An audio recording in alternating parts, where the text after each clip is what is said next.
saveur divine. Cette bonne nouvelle du royaume sera prêchée dans le monde entier pour servir de témoignage à toutes les nations. Alors viendra la fin. Ce pain céleste vous est présenté par Immaculée Niraneza.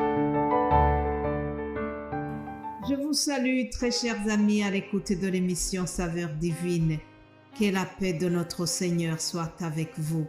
Je remercie Dieu pour ce nouveau jour qu'il nous offre. Alors, je vous propose de commencer par une courte prière avant de continuer cette méditation. Père Céleste, je te remercie. Merci pour ton amour infini dont tu nous as témoigné en envoyant ton Fils Jésus-Christ dans ce monde. Nous te remercions, Seigneur, parce que tout ce que tu avais promis, il nous a promis avant de partir qu'il allait nous envoyer le Saint-Esprit et cela a été fait. Il nous a promis aussi qu'il reviendra nous chercher et nous attendons ce retour vraiment. Et tu nous as donné les recommandations auxquelles nous devons faire attention pendant que nous attendons ton retour. Seigneur Jésus, je prie que chaque personne qui m'écoute puisse vraiment faire attention davantage. Je prie que le Saint-Esprit vienne nous aider pendant que nous sommes en train de t'attendre.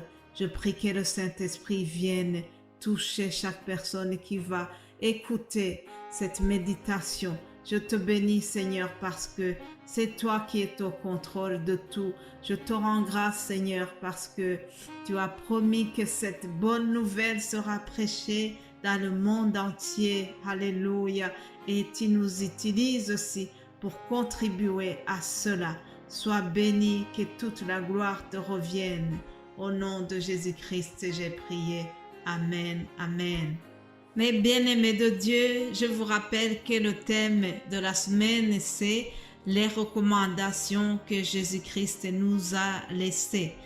Lorsqu'il est retourné au ciel auprès du Père Céleste, il nous a donné des conseils auxquels nous devons faire très attention, des recommandations à suivre absolument pendant que nous attendons son retour.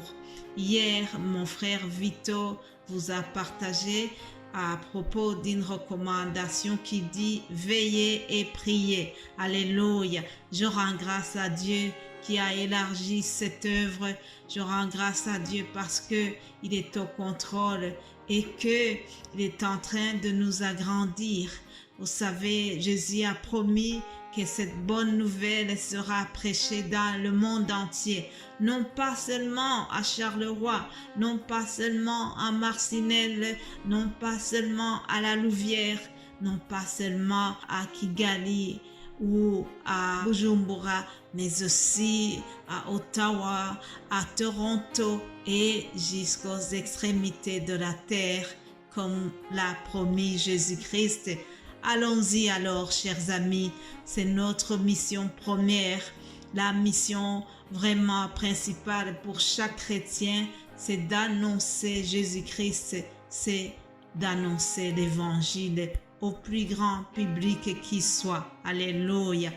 Bénissons le Seigneur qui nous donne cette possibilité. Rendre grâce à Dieu qui nous donne les moyens et la liberté de le faire. Ce n'est pas toujours évident pour tout le monde. Il y a des personnes qui n'ont pas cette liberté, chers amis.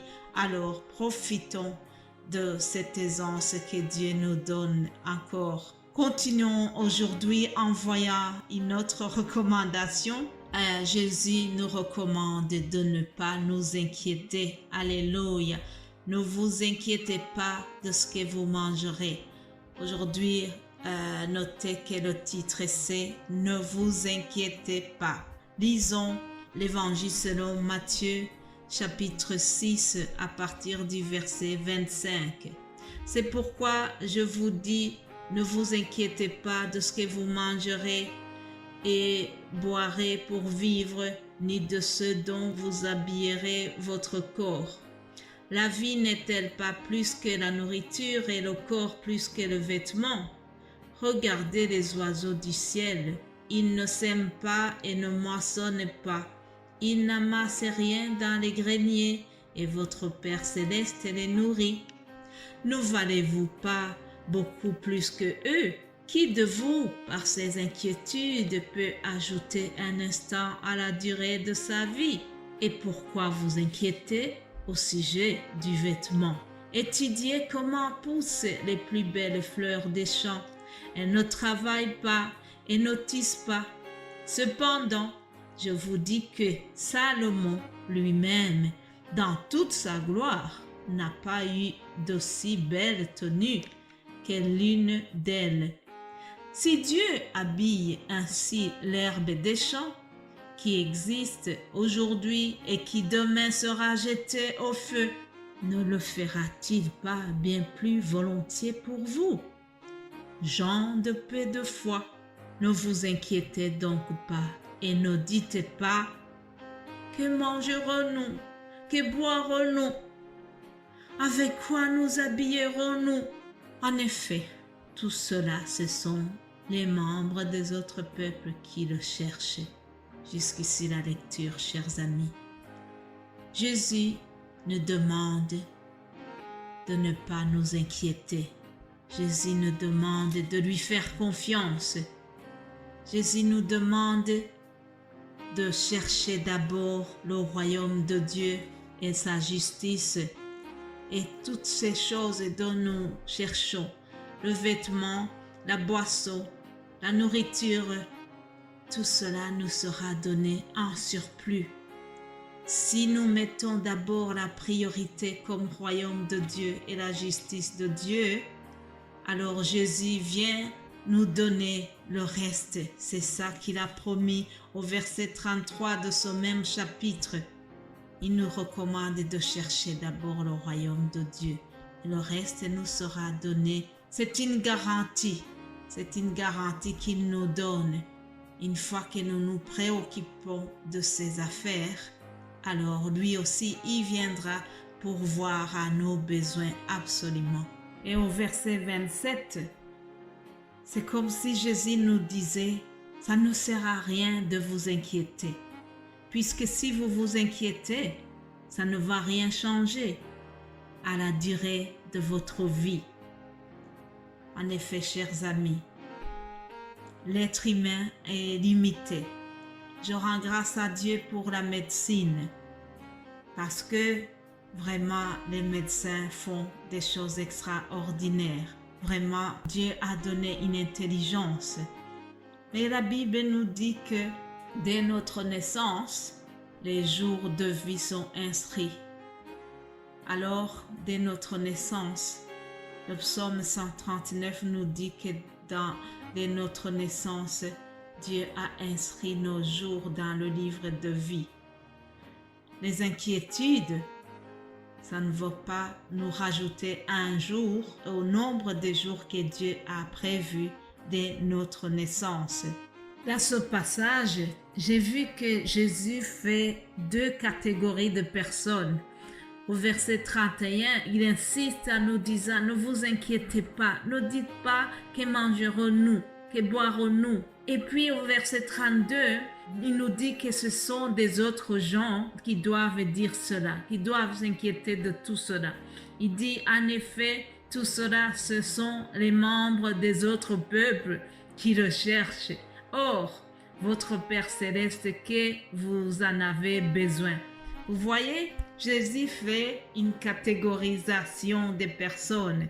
Ça veut dire qu'il y a un peuple à part, il y a un peuple qui n'est pas comme les autres. Et ce peuple-là, le Père Céleste, c'est ce qu'il a besoin. Je prie que tu sois parmi ce peuple-là. Alléluia. Ah, comment est ce peuple? Nous allons voir comment ils sont. Qui sont ces gens? Quel est ce peuple spécial? Alléluia. Lisons dans Psaume 125 au verset 1. Il est écrit, ceux qui se confient en l'Éternel sont comme le mont Sion. Il est inébranlable. Il demeure pour toujours. pareil aux montagnes qui entourent Jérusalem. L'Éternel entoure son peuple dès maintenant et pour toujours. Alléluia. L'Éternel nous entoure, l'Éternel nous comble, l'Éternel connaît nos besoins. Heureux ceux qui se confient en l'Éternel. Alléluia. Je te souhaite vraiment d'être parmi ce peuple à part, d'être parmi ces gens qui font confiance en Dieu, ces gens qui sont inébranlables. Alléluia. Prions. Père Céleste, nous te remercions. Je te remercie parce que tu connais nos besoins. Avant que nous prononçons nos prières, tu connais déjà ce que nous allons demander. Tu connais tout de nos vies, Seigneur. Et je te remercie parce que tu es un Dieu d'amour. Tu es un Dieu qui veut pourvoir aux besoins de ses enfants. Dès lors, Père Céleste, je te demande de venir combler les besoins de chaque personne qui vient de m'écouter. Tu connais les inquiétudes de chacun de ton peuple. Père, je te demande vraiment de venir combler les besoins. Viens balayer toute inquiétude au nom de Jésus-Christ. J'ai prié. Amen.